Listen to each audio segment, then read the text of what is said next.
Welcome back, warriors, to another episode of Anxiety Warriors Podcast. Woohoo! Yay! We are psyched for today's episode. We have a wonderful interview with a fabulous lady, Zanah Minkara. And before Abby gets into a little bit of a recap about our convo, let me give you a little bit of insight into who Zanah is. Zanah Minkara is a first-generation Lebanese American, having grown up in a small town in Florida. Her family was one of the few Muslim and or Middle Easterner families in her town. Zanah works as a tax accountant at a public accounting firm in Orlando, Florida, and is working towards her CPA. She is passionate about helping others navigate tax and financial issues. She's married to her wonderful husband, Garrett, and is a dog mom to her wonderful chihuahuas, Coco and Yoshi. In her limited free time, Zanah enjoys English horseback riding, horses named Hunter and Jumpers, reading, and traveling. A lifelong anxiety warrior, Zanah has worked on dealing with different life stressors, different jobs and careers, different levels of financial security, with the ultimate goal of becoming a better person every day. Oh, yes. So, Abby, let's hear a little bit of a recap about our chat. Yeah. So, like I say every week, this was a super fun conversation. And I totally mean it.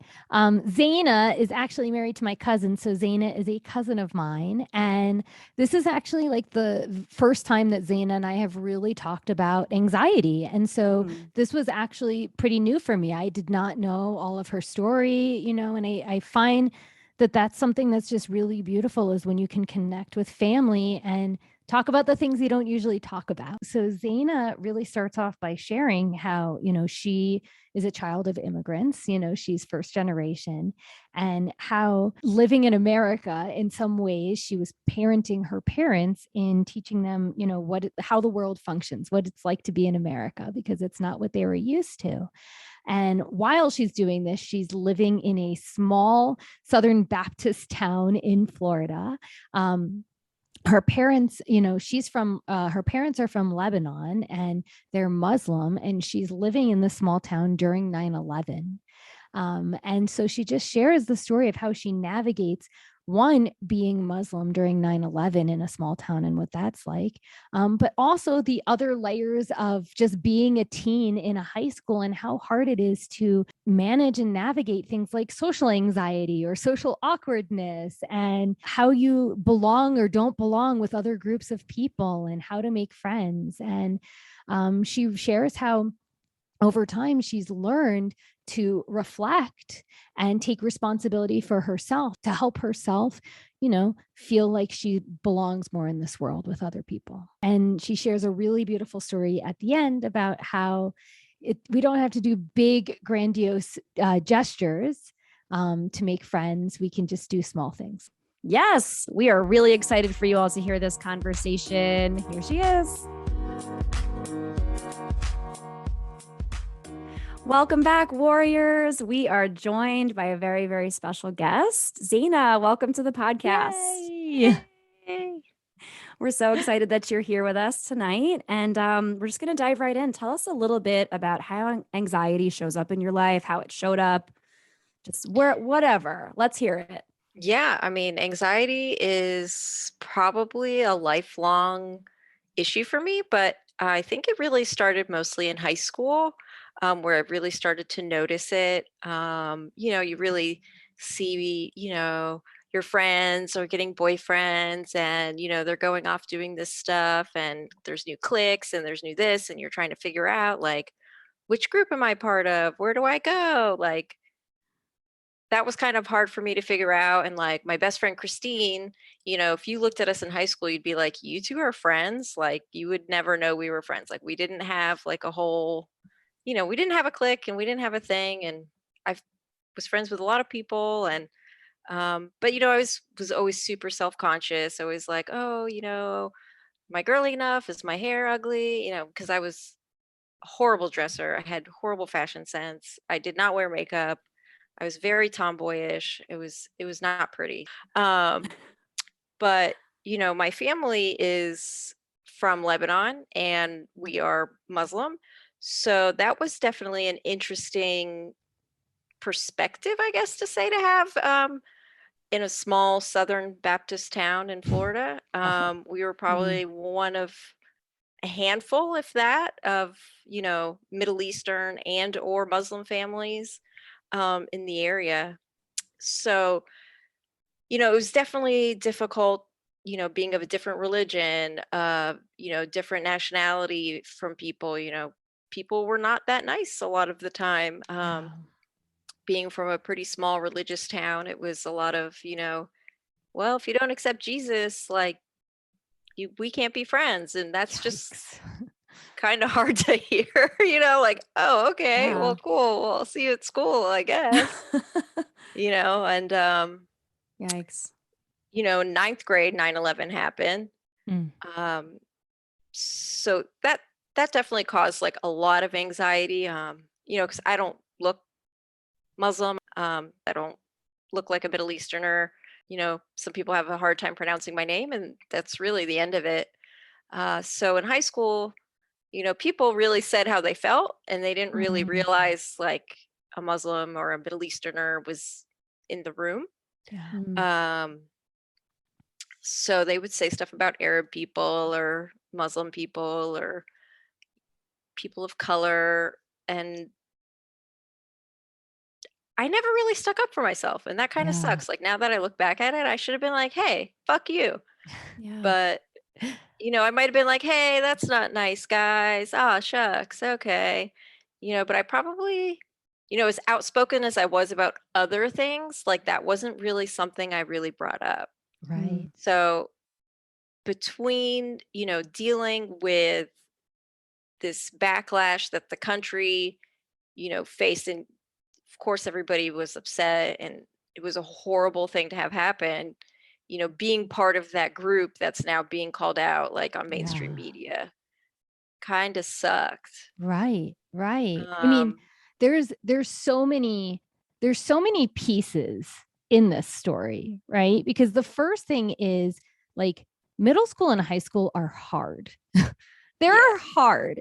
They're really challenging. And we are all trying to figure out like, who are our people, and do I fit in, and can I be myself around others? And like, I can relate. I didn't wear makeup. Right. I had a cousin who we both know. Zanah and I are related for all of our audience. She married my cousin. I have another cousin who would tell me how bad my eyebrows were in high school, and she plucked them to having like no eyebrows because that was the 90s. That was the thing then. Yeah, terrible. And so I can very much relate to like the insecurity and the anxiety around appearances, and the like, who is my friend group, and maybe I'm just gonna like feel close with like one extra person. But then on top of that is the piece of like who you are deep down that it doesn't feel safe saying. Like you are in Florida and you're in this Southern Baptist town, right? And it sounds like you kept yourself safe in the town by not saying who you were, by not sharing that piece, because who knows what would have happened, especially around 9/11, if people knew like your family and you are from Lebanon, or, you're Muslim. Like saying that stuff was probably terrifying to say then. Even now, I'm sure it's like anxiety producing for some people. Yeah. I mean, I wouldn't say like I felt like an immediate danger. I mean, there was definitely people that I knew that knew, and whatever. But then, of course, there's people in your high school. Well, maybe you guys, I don't know how big your high schools were, but we definitely had people that I didn't know that were kind of from the sticks a little bit, and were not as tolerant as, my drama friends, Right. or my band friends, or my math club friends, because I was a super nerd. Woo. Not that I was in band. I'm musically challenged. I can relate to all that except for math. You lost me at math. I was like, no, I did like all the clubs band. except science. I could No not do math. science. I did like math. I did French. I did like brain Love bowl. I did all the things. You didn't fit in with the people from the sticks. That's yeah. And so then you're like, okay, well, it's time for me to get a boyfriend, and you just feel weird because you're like, well, he's super rednecky. He's gonna make me go to church with him. All right, he's okay, but like he's probably gotten with like 10 other girls. Like, you know what I mean? Like it just was not like a comfortable space for me, I guess. I don't know. Yeah. And Well, and the Jesus piece too. That's the other part. Like, what was it that you said? If you don't accept, what was it? If you don't accept it was, Jesus, I believe the line that I heard a few times was, if you don't accept Jesus in your heart, and then I believe the rest of it would be as your Lord and Savior, but they would cut that part out. That part's assumed. We can't really be friends. we can't be friends. Like, wow, Yeah. that's quite. Yeah, that ninth definitely happened grader like a couple of hear. times. I mean, and then, if you spend the night at a friend's house, which, kids in school often do, if it was Saturday night, you're going to church with your friends on Sunday, and that was just kind of weird. Yeah. Like, I don't really want to do that. Like, Right. I'm not religious. I'm not, like, I'm Muslim, I guess, by birth or whatever, but Yeah. like, I don't want to go to anybody's church. I don't even go to Right. like my religious gathering place. Like, Yeah. I don't want to go to yours. Right. And then the whole time the parents are trying to like make it okay. Like, they're just, it's just amen. It's okay. It's not a big deal. And I'm like, I don't know the words Wow. to the song. I don't know, and I don't care. Yeah. But Do you think that there was elements of them trying to teach you something? Like, it's interesting. I don't know. Which, I don't I know. mean, would be even more deep messed down up. they just believed like I really should be into this. If that makes any sense. Yeah.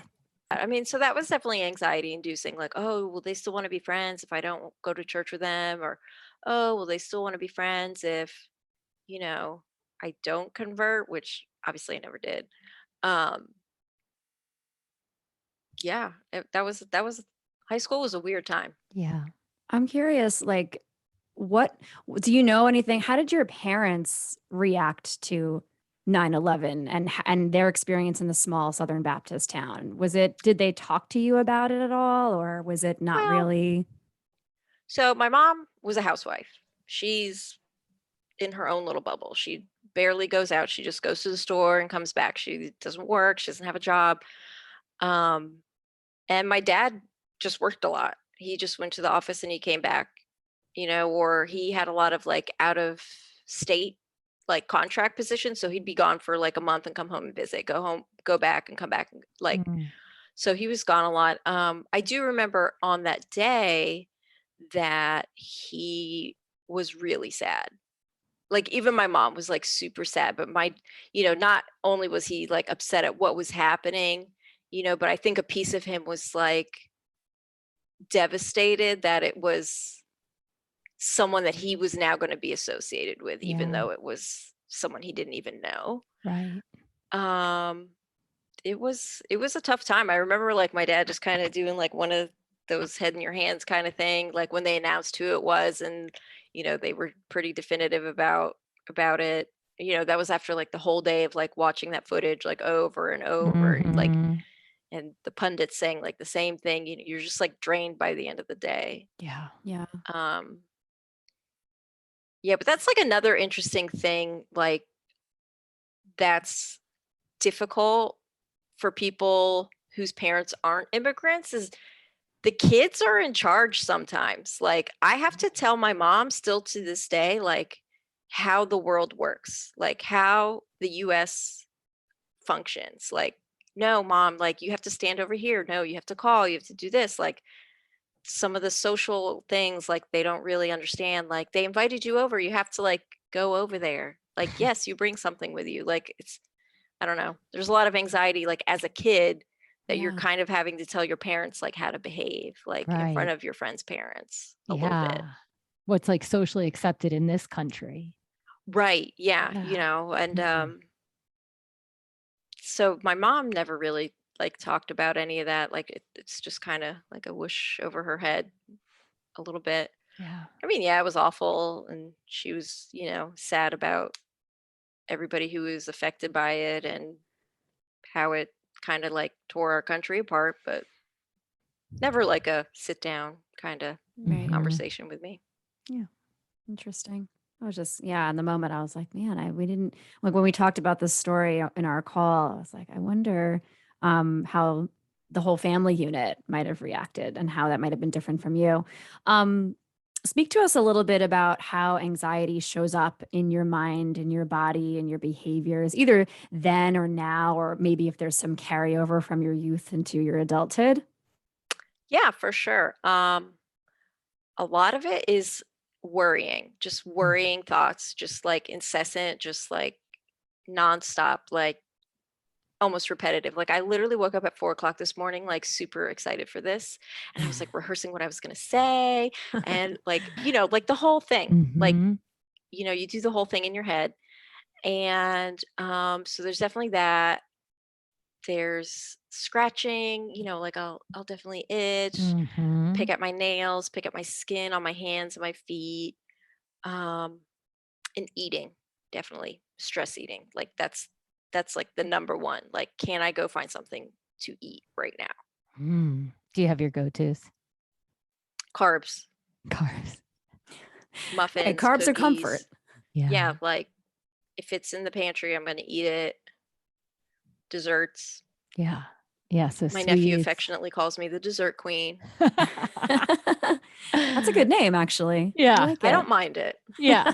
There are worse things to be called. Yeah, Yeah. for sure. Yeah. I love how, I mean, just like in a general way, like when we talk to people about how anxiety shows up, like it's so common, the fidgeting with the fingers, the biting the nails, the picking at the skin. So I guess my question is like, when you notice those things, like, oh, I'm scratching, or, oh, I'm picking at my skin or whatever, like, what do you do? Are you like, oh, what's stressing me out? Are you like, I need to stop? Or are you like, nope, this feels good. I'm going to keep going. Like, what do you do in those moments? So the picking at the skin, like I will pick dead skin until like it's raw. Yeah. And I know that sounds gross and it's probably like TMI, but We've had other people that have one the I have same to tell thing. myself to stop. Like I have to be like, you're Yeah. gonna make like the callus on your heel like bleed. Like, why are you doing this? Right. And sometimes I don't. Yeah. Yeah. Yeah. Medication really helps. Being medicated, definitely brings down the highs and keeps the lows from being too low. So Yeah. And so I think we're going to talk more about this, but can we speak a little bit about medication? Like, sure. Like, when did you start? Like, what made you decide? So when I went to college the first time in 2005, you move away from home. It's very stressful. It's, you're very nervous. And I kept having like these obsessive thoughts and like I would like fixate on things. And then I would like do these things like it was almost like a manic episode, but it was like mostly in my head where I would like stress out about something for like 3 days and then I would like sleep for a day. And it would be like this whole cycle thing. And they were like, okay, you have general anxiety disorder. Here's some Prozac. Didn't like the Prozac. Then they put me on the Zoloft and the Zoloft was fine. I did that for a long time, 4 or 5 years. And then I stopped. I was like, I'm good. You know what? I got this. Then, I met Garrett and we were, together, we moved, we did this, we did that, it was totally fine. I mean, I probably still had the thoughts and the feelings and the occasional like panic attack and escalation. But really what did it was in 2018, my dad got really sick. He was in the hospital for like over a month. And he had problems. He had heart problems, and then he had diabetes, and then the trifecta of those diseases is kidney disease. So he got a UTI, and then he ended up in the hospital, and his kidneys were failing, and he was there for a really long time. So I started really, really obsessing about medical conditions and food, because all of those things are food related, which is like hilarious because we just got done talking about how like I'm the dessert queen and I love desserts. So I literally like didn't eat for like 2 weeks. I lost like 15 pounds like that. It was the best diet I've ever done in my life. I was like, this is great. I look amazing. But like inside I was like, ugh. Thinking I was going to have a heart attack. I kept like compulsively checking my pulse. Garrett, my husband, was like, what is wrong with you? Like I'd be pacing, I'd be sweating. And then I ended up in the hospital. I like couldn't bring my heart rate down. Like I compulsively had one of those like blood pressure pulse checking things on. And again, I was just like obsessing about it. And he took me to like the emergency room, and we didn't even tell my mom. And my dad was already in the hospital. So we went to a different hospital. Yeah. And yeah, the guy gave me like Ativan, and he like knocked me out. He's like, this bitch has got too much on her plate. Like she needs to chill out. Time to rest. Yeah, you know, I was going back to college for a second degree.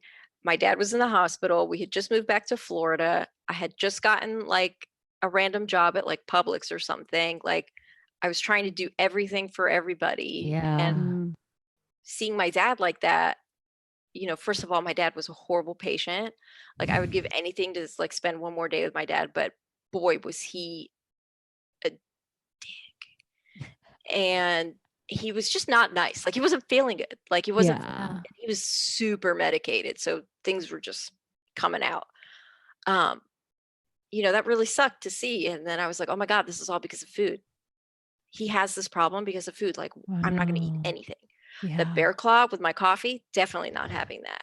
Coffee, definitely not having coffee, because then I'm just going to stay up till like next Thursday.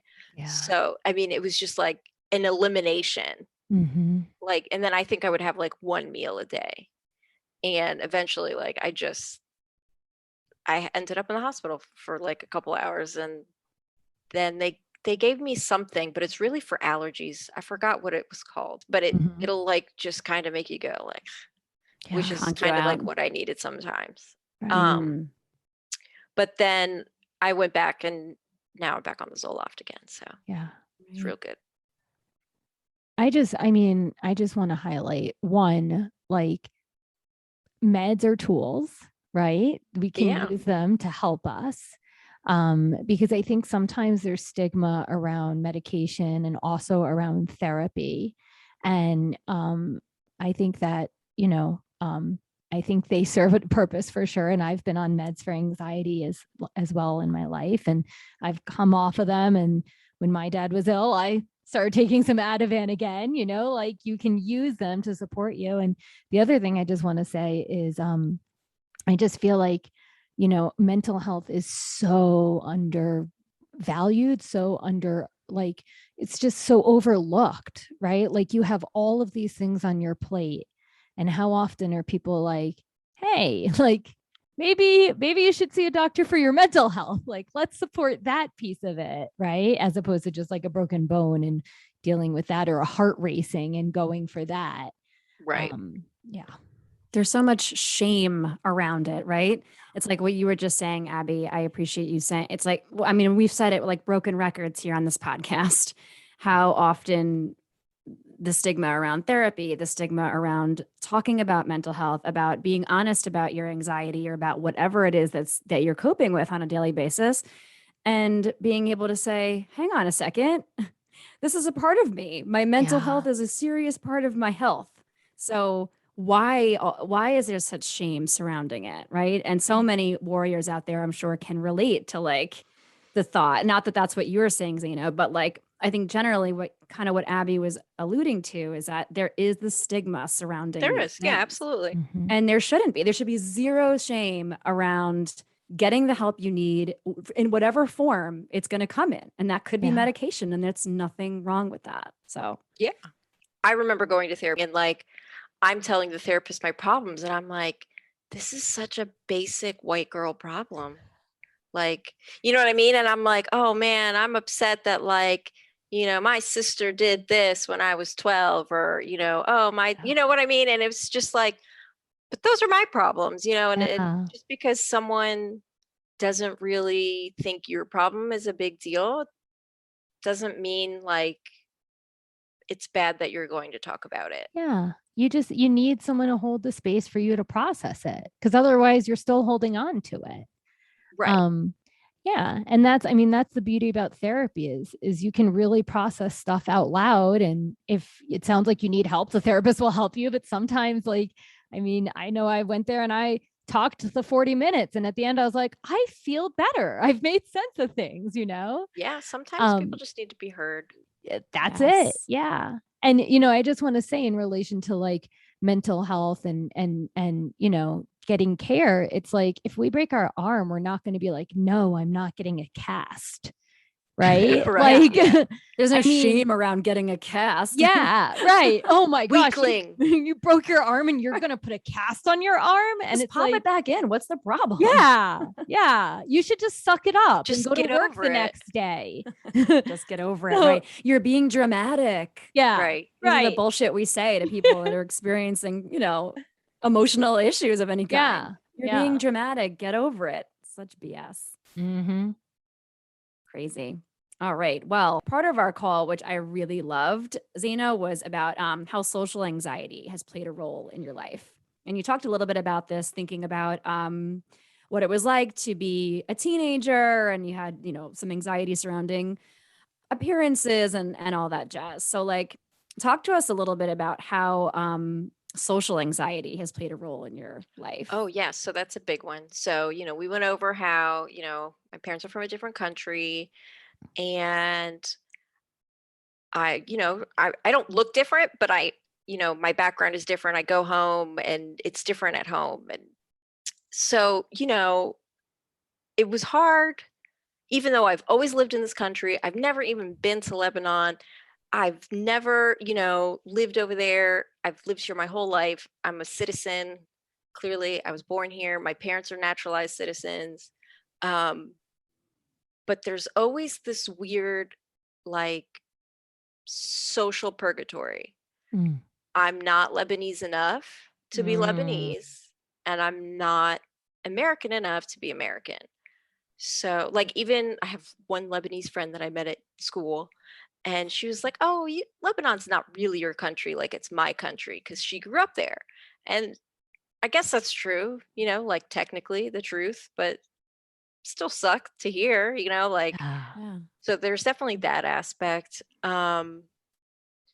You know, so maybe I like tried to compensate a little bit by like, why am I not popular? Why am I not pretty? Um, why am I not homecoming queen? Why am I not the popular girl at school? Why is nobody asking me out?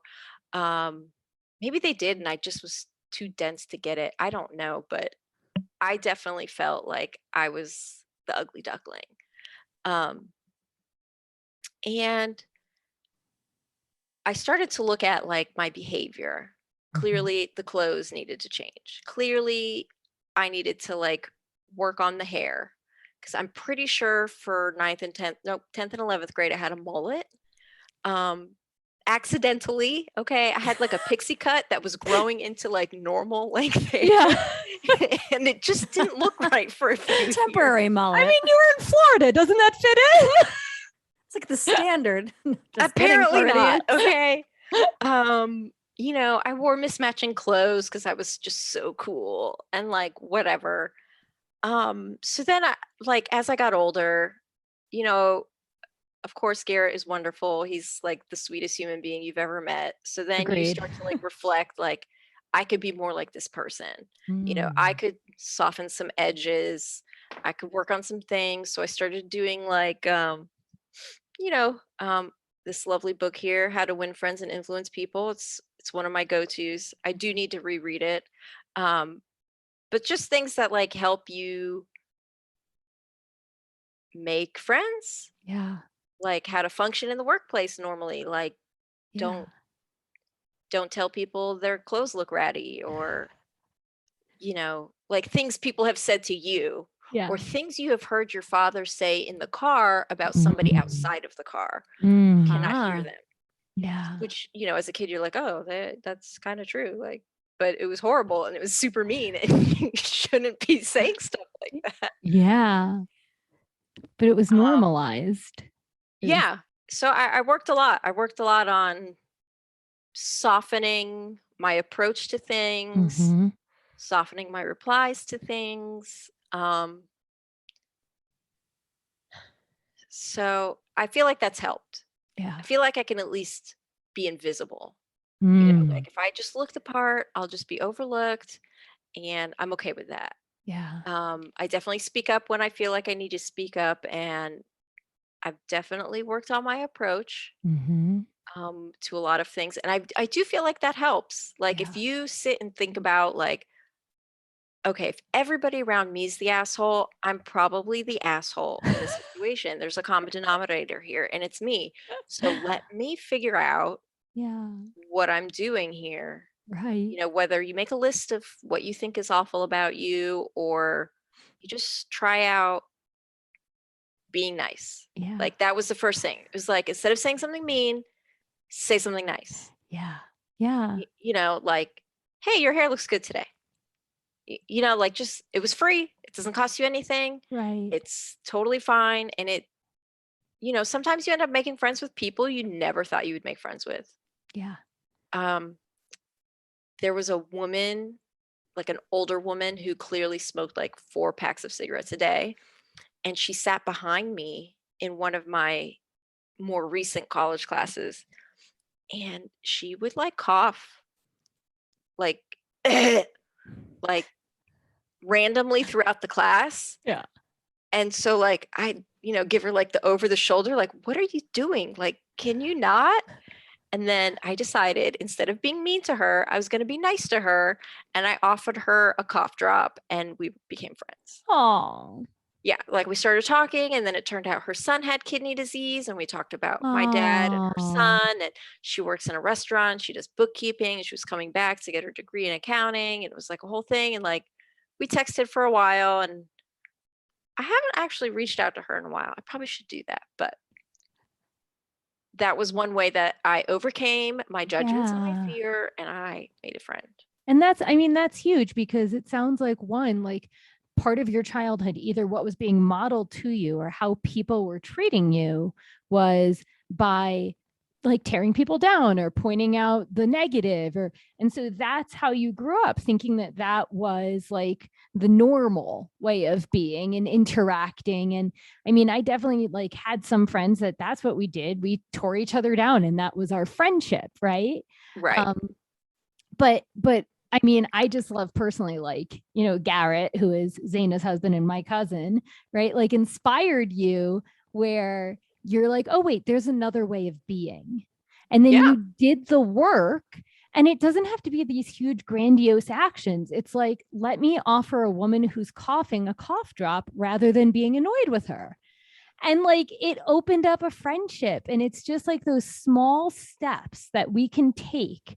Like, I think people can relate to the go-to being annoyed with other human beings, like, oh, that asshole didn't hold the door open for me, or whatever it is. And instead, we can reframe it in like, how can I actually be kind to this person in this situation? Or, what does it seem like they need right now? Maybe the person's in a rush, like whatever it might be. And that small step, who knows where that will lead them. So that's awesome. Yeah. It's like planting a seed. Yeah. I might have still internally been annoyed, for sure. Like, and that's normal. Can you please stop coughing during class? Yeah.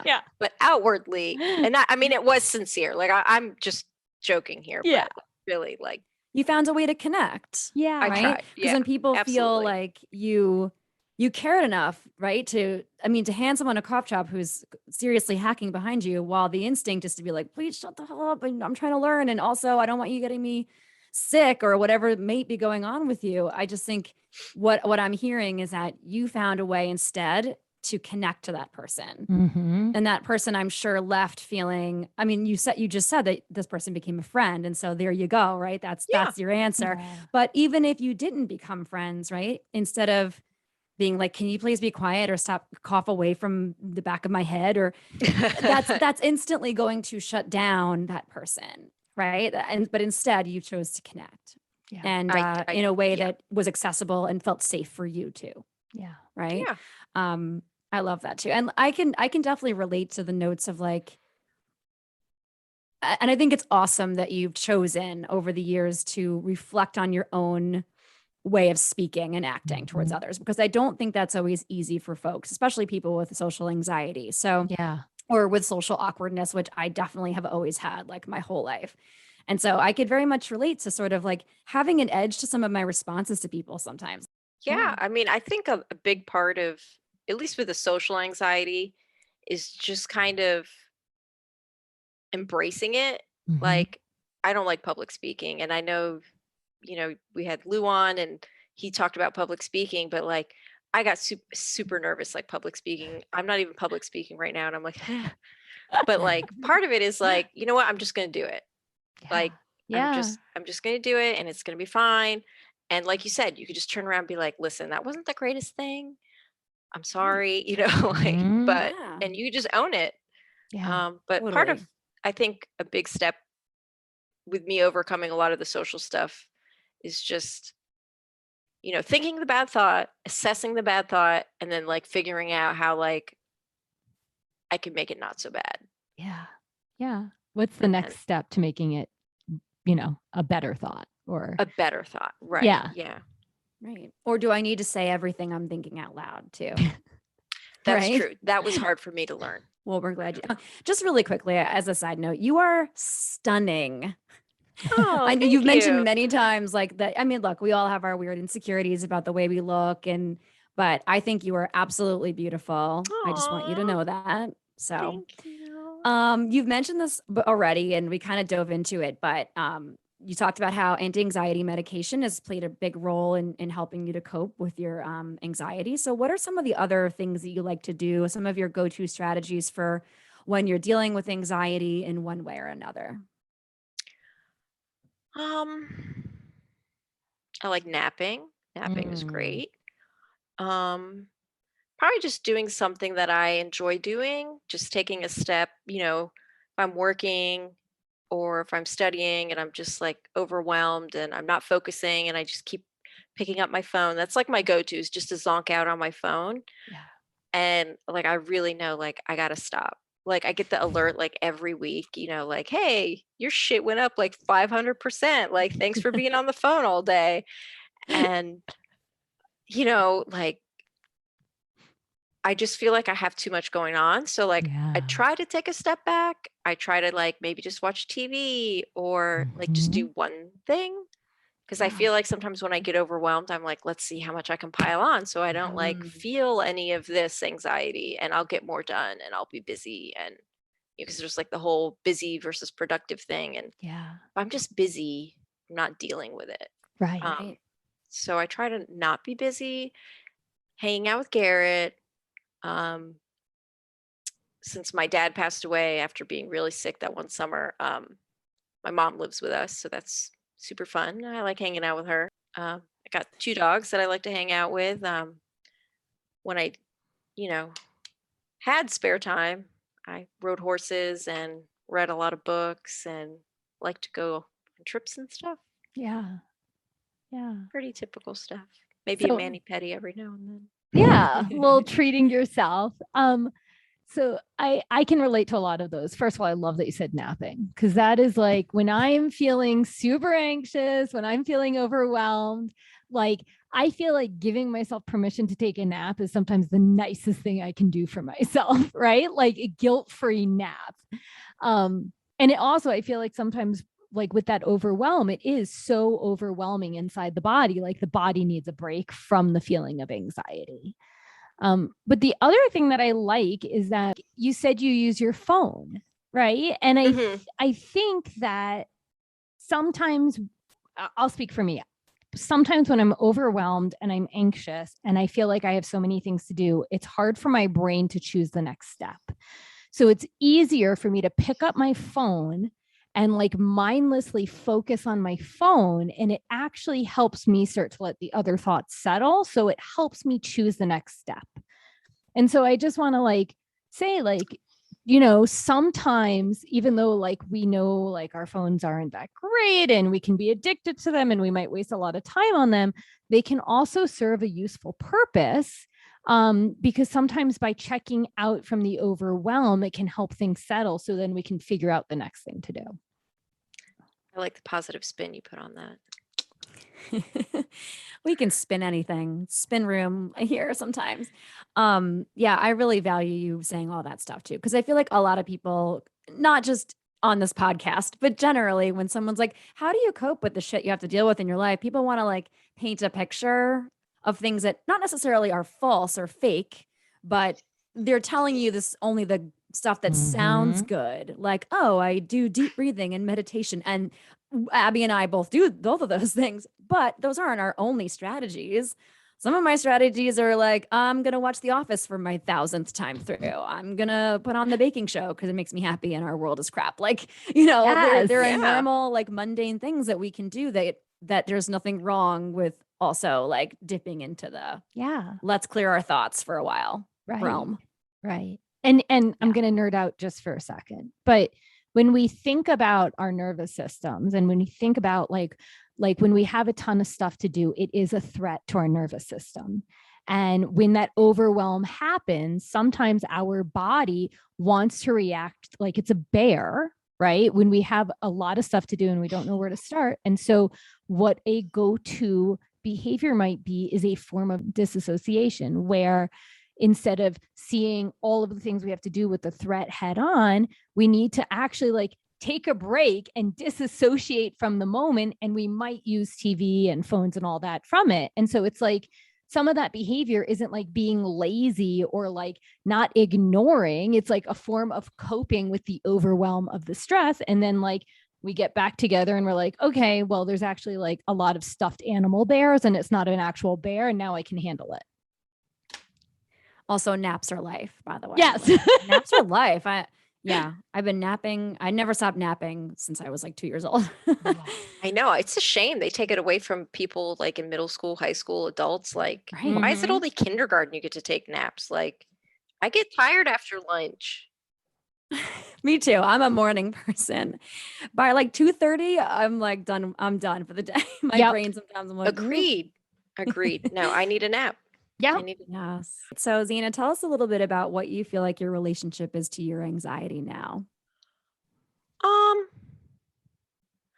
It's like that really big, heavy purse that you decide you need to take everywhere with you, but you literally only use like the tiny wallet.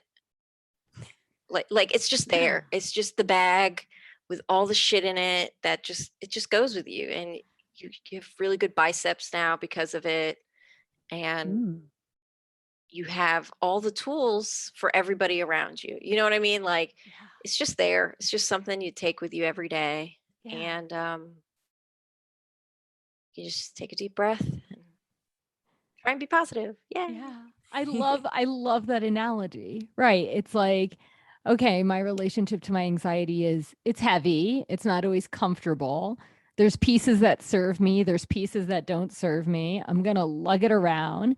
But I know that, there's things I can do with it. But I love like the schlepping of the big bag. I think we all know the person with the big giant purse that you're like, why are you carrying this purse? We're at like a theme park or something. Like, why do you have this like 3-gallon purse? Like, I just got shoulder pain listening to you talk about being at a theme park. And that's just what it is. I mean, there's, like I cope with it and it's there and I'm medicated. So I, turn down the volume a little bit, but I feel like unconsciously. So I know we're all big fans of The Office here. So, and maybe some of our listeners too, but I listened to Office Ladies podcast and Jenna Fisher used almost the same analogy that you did. And I was immediately swear to God, she she says it's her backpack. Her anxiety is her backpack. And Angela Kinsey, who is her co-host, who obviously played Angela Martin on The Office, asks her every once in a while, how big's the backpack today? How heavy is your backpack today? And it's just like a way of connecting, and I love that it's like pretty much a mirrored analogy to yours. Did not steal that, I promise. I listened to like the first 3 episodes of that podcast. I could tell that you didn't know that. It was completely authentic to you, but I just love that that it's out there in the world. There's more people saying it. It's something that we have with us all the time. And us as ladies, and sometimes we have to carry around big ass bags, even if we don't want to, Yeah, and so we have to deal with baggage. Right. Sometimes you get to leave it at home. Sometimes you don't. And sometimes the people around us or our situations can help lighten it a little bit too. Yeah. Yeah, for sure. Yeah. Or you can help lighten theirs. I love all this. Yeah. So good. We're just like unrolling this metaphor even more. I love it. Okay. So you can go back in time and speak to a young version of yourself. What kind of advice would you give her? Don't get an English degree. Whoa, so specific. I thought about that. I knew this question was coming. I thought about it long and hard. Like, what would I tell myself? Obsessed. Right. You could have done what you're doing now earlier. Could have saved a decade. Yeah. Yeah. All right. Let's see what else. I mean, maybe I would have started being more positive and, less obnoxious younger. So that would have helped too. Awesome. And you couldn't have been that obnoxious because my cousin loves you, right? And it's been a very long-term relationship. Yeah, it'll be 14 years in December. Mm-hmm. Yeah. So that December, I heard you had a really amazing person marry the two of you. She was great. Yeah, I guess. Just kidding. If it wasn't obvious, we're talking about Abby. I married my cousins. Wow. I officiated the wedding for all those that don't understand my joke. Okay. All right. So final question before we get into some lightning rounds. Ooh. What does being an anxiety warrior mean to you? I think it would just be like getting up, doing what you got to do, and doing it the best you can do it. I feel like really that's, especially these days, that's like really all you can ask for is like, did I get up? Did I do what I had to do? Did I do it in the best way I could have done it? Like, sure, some days we don't perform as well, but like, did you give it your all?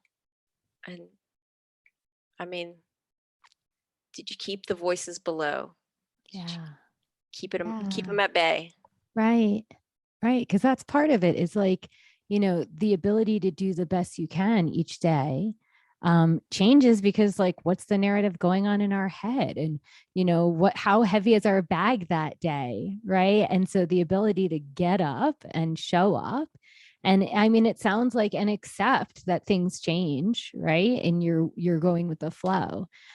Just so you know, when Margot did this, these are Twinkle Fingers. And it's like my heart sees your heart. It's like, I appreciate what you said. So we do this a lot. But I didn't think you knew Twinkle Fingers. So I just wanted you. So otherwise Margot was just like wiggling her fingers. I thought it was like a time's almost up. Wrap it up. No. I call it sparkle and shine. We usually call it twinkle, sparkle and shine. But all righty, Rue. It's time for some lightning round. Okay. You may take a pause, take a beat, take a breath. You don't have to answer super fast. Just because the word lightning's in the title doesn't mean it has to come at us really fast. So we're going to go back and forth, Abby and I, asking you a silly, fun, get to know Zanah question and get to know you a little bit better. Sound good? Yeah. She seems skeptical, y'all. Okay. I'm really bad at like, what's your favorite or what's the best? Like those are not like... Yeah. I have a hard time with those too. Yeah, I'll be like, well, if I'm happy, I really like this. If I'm in this mood, I like these. So get ready for a lot of pauses. Yeah, but I think it's going to be good. Okay, you got this. You got this. You go first. I go first. I'll go first. Okay. What is your all-time favorite movie? And can you give us any quotes from it? Ace Ventura, Pet Detective, all day. Okay. What's your favorite line? Well, fillet 'em and fast food 'em is a line that we say in this house like all day, every day. I don't know why, but we do. Mr. Shikadance is a recurring character in this house. Finkel is Einhorn. Einhorn is I mean, all of these things happen all the time. I mean, they're things that we say. Yeah. So good. Oh my gosh. I mean, that's like my movie. Like I remember being like in first or second grade and he says like, holy testicle Tuesday. And I remember asking my sister who's like 4 years older than me going, what's a testicle? But I said the line all the time. Like I didn't stop saying it. Like it was the best thing I could have possibly said. I had no idea what the hell I was saying, but I loved it. I just loved like his it's fun to say. And like his facial expressions, like the outfits. I'm getting such a glimpse into you. I love it. One of my favorite moments from that movie is when he just like sticks his head out the window. While he's absolutely. You know, Dan Marino keeps asking for gum, and he's like, "Stay out of my personal affairs, Dan." Like, great. Hell yes. See, you did it. You answered a favorite question, and you did it quickly. Yeah, I did Abby. it. That's a win. You got it. All right. So I'm going to ask a favorite question too. Okay. What is your favorite statue? I don't have a favorite statue. Alice in Wonderland, Central Park. Hey. And just so you all know, Zanah went to New York City for her first time a few weeks ago, and they kept sending me pictures of them with statues. And I was like, did you just go to New York City to see statues? And then There are a lot. There's a lot. And then, of course, the final one was of the Statue of Liberty. So it was really, really funny. Yeah, no, the Statue of Liberty was awesome. That's the cream of the crop of Yeah. statues. It's not Alice in Wonderland in Central Park. But I took a selfie of us, like, just kind of, it's kind of like on this big, like, rotunda thing. Yeah. And there's kids playing on it, but like we just wanted to sit down, and it was just behind us. And like Abby's like, "Are you guys just looking at statues?" And it just kind of became a theme of the rest of the trip that all we were doing was going to New York City to look at Statue statues. hunt. The statue hunt. Love it. Okay. Do you prefer cooking or baking? And depending on your answer, what's your like best meal or dessert? And since we learned that you're the dessert queen. Yeah, now, baking. Okay. What's your go-to like to bake? I like to try different things, but so when the pandemic first started, we had Downton Abbey parties, and like my friend would come over and Garrett would get dressed up. We'd all get dressed up, and I would make like English tea time kind of stuff. I bought the Downton Abbey cookbook and whatever, but my favorite thing to make was I forget what it's called. It's like a sponge cake, and you dust sugar over it, but in between there's like a raspberry jam, and I think they use like whipped cream or something lame. I put some buttercream frosting in there. Ooh. And that shit was good. Yeah. Okay. Abby. Okay. Zanah, if you were a dog, what type of dog would you be? I'd be a Chihuahua. And I would be one of my Chihuahuas. Which one? Specifically one of my Chihuahuas. Which Chihuahua would you be? Ooh, that's a good question. Would I be Coco? Coco is the queen. Like, she does get to do like whatever she wants to do. Yeah. She's adorable. Yeah. I'd probably be Coco. Okay. Okay. Finish the line. Oh, Jesus. One day I want to be done with these CPA exams. Yeah. All right. Yes. Yes. That's a dream you got coming. That's but I should make it like more adventurous. Like one day I want to travel to Europe. Let's go with your first one. Right? Yeah. First CPA exams, then travel. Yeah. Okay. If you could be cast in any movie of your choice, what movie would you be in and which character would you play? So I was obsessed with Moulin Rouge. Like, I always wanted to be Nicole Kidman's character because, I mean, she's across from Ian McGregor. I mean, like, come on. So I think that's what I would do. I love it. Right. I love it. Good. I love that movie. And I too. wish I could sing. Like, I always wish like that was like something I could do. Mm-hmm. Sing or play music or. We do a lot of singing here and we can't sing. Yeah. So Yeah. Okay, cool. You can sing. Yeah. You won't get paid for it. That's okay. I just wish like the singing that came out of me was pleasant. Me I too. hear that. Yeah. Same. I feel the same. Yeah. So good. All right. So before we let you go, Zanah, do you have a win of the week for us? Yeah. I passed my first CPA exam. Woo! We got the scores last week, so I was super excited about that. I'm going to ride that one for a few weeks. Oh, yeah. Yeah. That is You were amazing. so stressed about that. We had like multiple like text conversations leading up to it and everything. So like, what a relief. Like, that's so exciting. Yes. So Lots of 3 more. twinkles. Very exciting. You're on your way. So good. All right. Well, thank you so much. So much for being a guest tonight with us, Zanah. It was such a pleasure. Yeah. That was fun. Thanks so much for having me. Yay. Thank you. Yay. We appreciate you, Warrior. Have a great one. Thanks. You too. Woo! It was so awesome re-listening to this conversation with Zanah. She is so funny. Yeah. Yeah. Yeah. I forgot how funny she is. I had no idea about her love for Ace Ventura. And I need to make sure to let her know that my mom's really good friend was the producer of that film. What? That should have come up during the convo. Should have. Yep. Oh, well.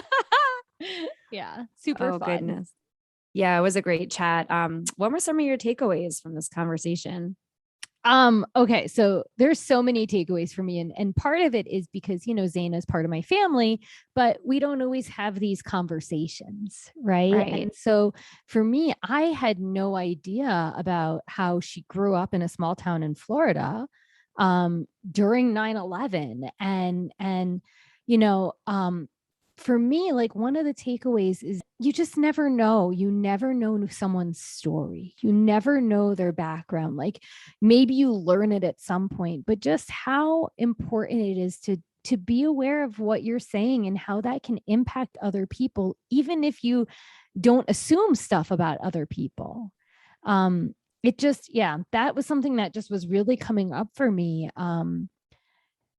You just don't know people's stories, and sometimes you don't know to ask, but just how important what you say is, because you don't know if what you're saying is harming someone in your space. Yeah. And she kind of mentions how, like, she wished in hindsight, obviously as an adult years later, she would have said something or F you. And it's like, how many of us have been in that circumstance where someone was saying something derogatory or just unkind or whatever, and we wanted to say something, or we thought we should, but not until after the fact. It's like, oh man, looking back, I really wish I would have stood up for myself or said something. I think that's a really relatable piece, especially to those formative middle school, high school years that are so stressful no matter what. And I'm just trying to imagine what it must have been like for a Muslim, a girl, a child, basically having to deal with her peers as a not just a minority in the community, but a part of a minority that was being stereotyped and labeled in really negative ways at that time. Right. Yeah. Right. And that, I mean, that kind of goes into like the next takeaway where, like, you know, like so many people, I think this isn't like spoken about enough, but how many people just like yearn to feel like they belong. And like a lot of people have said that in different ways, like they didn't feel part of their community, or they didn't feel part of, you know, the people in their school, or, you know, and you know, Zanah says this thing about, you know, feeling like she's in social purgatory, where she's Lebanese, but not Lebanese enough, right? And she's American, but not American enough. And like, how do you as a child grapple with that when you don't feel like you really belong anywhere? And so for me, like the takeaway, it's just really how it's not spoken about enough about how much we long for belonging. That's really like my takeaway, is that people will say it in like very safe conversations, but I don't think it's spoken about enough, is like how it feels when we feel like we don't belong. And just how important like community is. And like, even just like when working with children, like making sure kids know that they belong. Because for Zanah, she had all of that anxiety around not knowing if she belongs or not. And like, what if she had had a teacher that, like, you know, made an effort to be like, hey, you're a child of immigrants, and, you know, you're coming into this place, and like, how can I support you so you feel more like you belong with us? Yeah, right.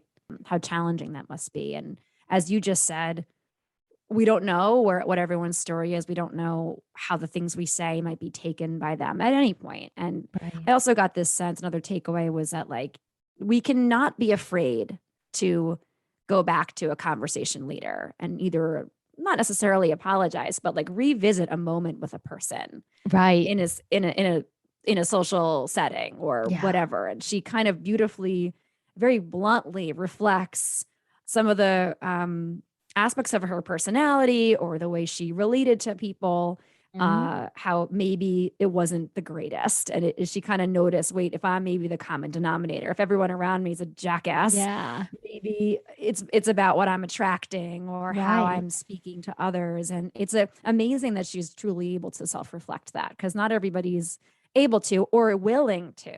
Yes. Yeah. And I could relate in many ways sometimes. Yeah. A lot of that. I mean, I loved that piece, and I'm glad you're bringing it up. Like the first part about how she had that reflection piece, and then she took responsibility for herself to make those changes. And, you know, I mean, me personally, like I'm like a light germaphobe, right? Like I'm not going to say it's a problem, but like, you know, if I'm on the New York City subways and I touch something in the subway, I won't touch anything else until I wash my hands, right? Like I feel subway on my hands until I get home. And I'm not in the New York City subways anymore, you know, but my point in that is if there was someone sitting behind me hacking, it would bother me a lot. And I don't know if I would have the mental strength to be like, oh, maybe I should offer this person a cough drop. Right. And so in that piece of like self-reflection and self-responsibility and taking the next step, it can be something so simple. Like you don't even have to befriend the cougher, right? You don't have to, but it organically happened just by being nice, just by offering a cough drop and like connecting. Yeah, that was a huge takeaway for me, because sometimes I feel like making friends is so challenging. But really it could just be seeing like, oh, this person's coughing, they need a cough drop, or this person's rushing, maybe I should hold the door open for them. Like it's such a small piece of connection and you don't know what could grow from it. Yeah, right. It's meeting a need of some kind. And I'm sure that person, and yeah, as we're saying, didn't have to develop into a friendship. It's great that it did, but you know, it still would have been hopefully a nice moment for Zanah to say, like, I saw a need that could have been met and it could be met by me. And I did something about it and I helped someone. And that's beautiful. Beautiful. Yeah. And I think we've talked about this with other guests, just some of the ways that she talked about experiencing anxiety in her body. I think we've heard so many times, like the fidgeting and the scratching of different body parts and picking at the nails and skin or playing with your hands, and that kind of stuff really sat with me too. Yeah. Could definitely relate. Yeah. And, you know, I'll just say like the final thing, and it kind of actually like circles back to the beginning of like, you just don't know what people are going through, is her analogy for like schlepping the big bag. Right. And like, you know, that was a beautiful analogy also, because like when you see Zanah, right, to me, like she's this beautiful, light spirited, funny person. And I don't see the big 3-gallon bag of crap she's lugging around her. And again, it's just like, we just don't know. We don't know how like heavy people's bags are. Right. Like you said about mental health. If someone breaks their arm, we expect them to go get treated for it too. There's no stigma or shame around, you know, wearing a cast. And so we can't see necessarily someone's experience, their mental health, the things like the bag they're lugging around, the anxiety, whatever it is. And so always to try to, it's a good reminder generally to just try to tread lightly.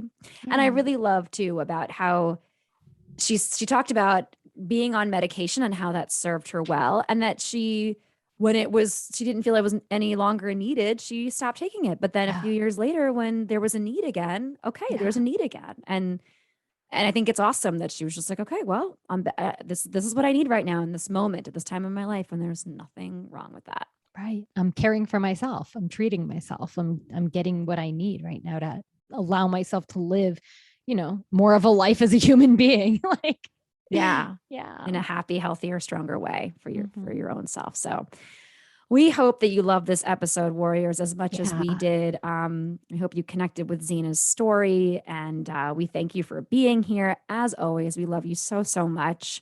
If you're looking to connect, we'd love to hear from you. Feel free to shoot us an email at anxietywarriorspodcast@gmail.com. Share with us your wins of the week. If you are interested in being a guest on the pod, let us know. We'd love to talk to you and connect and hear more about your story. You know, and if you want to jump on over and be with us on Instagram, we have a lot of fun over there at Anxiety Warriors Podcast on IG. Join the Warrior fam. And we love you. Yeah. And we want to thank you. And we also would love it if you jumped on over to Apple, even if that's not where you listened, and gave us a little review or a big review. A big review would be as long as it's preferable. 5 stars, Yeah. That's and all. if you didn't like the pod, just don't. Then don't do it. Don't hurt us. You don't know Don't what kind of bags we're carrying. That's right. Our backpacks are heavy, y'all. That's why we have a podcast about anxiety. Thank you all so much for going on this journey with us. We are so grateful you all are here. Till next time.